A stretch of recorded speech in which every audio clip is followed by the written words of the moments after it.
Avec un zéro pointé, le chiffre de la croissance au premier trimestre donne l'image d'une France en panne.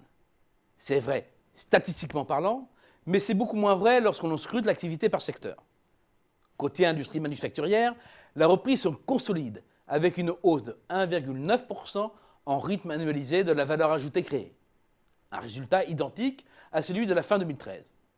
Au-delà de la branche coquéfaction et raffinage, qui survole l'ensemble avec un bond de 32,1%, 3 des 4 autres branches sont dans le vert. C'est le cas de la fabrication de matériel de transport qui repasse dans le positif avec une hausse de 3,3%. C'est le cas de la plupart des activités intermédiaires, regroupées dans la catégorie autres, comme la fabrication de caoutchouc, de plastique, de produits métalliques, la filière bois-papier et la chimie. Elle se maintient sur un rythme de 3%. C'est enfin le cas de l'agroalimentaire qui sort du rouge et progresse de 1,8%. Manque à l'appel les biens d'équipement qui dévissent de 6,1% et ne confirment pas le bon résultat du trimestre précédent. Cela renvoie au raté de l'investissement. Une déception de taille, mais à relativiser si l'on en croit les industriels eux-mêmes. Interrogés en début d'année, puis en avril, ils confirment le redressement à venir et revoient leurs prévisions à la hausse. Or, ce sont les révisions de l'enquête entre deux périodes qui sont au diapason de l'investissement. Elle laisse ainsi entrevoir une reprise courant 2014.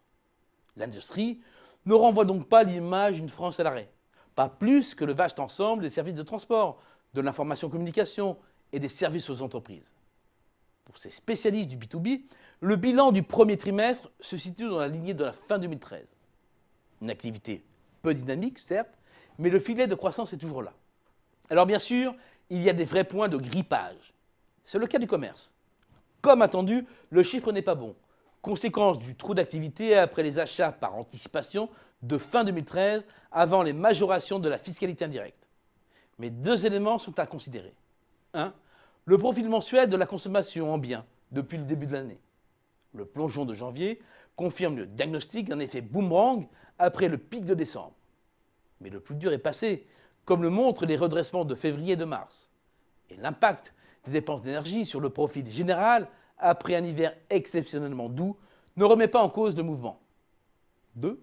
L'évolution des autres branches d'activité liées au B2C dévoile aussi que les Français dépensent encore. L'embellie dans l'hébergement-restauration en est la parfaite illustration. Après 2 années terribles, la profession sort enfin la tête de l'eau et affiche son meilleur résultat depuis le 2e trimestre 2011. Reste un gros point noir, celui du BTP. Sa chute s'est nettement accélérée en début d'année et la construction sombre dans une crise très dure qui emporte tout et fausse le jugement. Zéro pointé, c'est le bilan de la croissance française. Un zéro qui nous apprend finalement rien ou pas grand-chose sur la réalité de l'économie française, car il s'agit d'une moyenne. Sur le BTP, la croissance ressort à plus 0,2% au dernier trimestre 2013, comme au premier trimestre 2014. Cela remet à leur juste place les jugements définitifs sur une France totalement bloquée.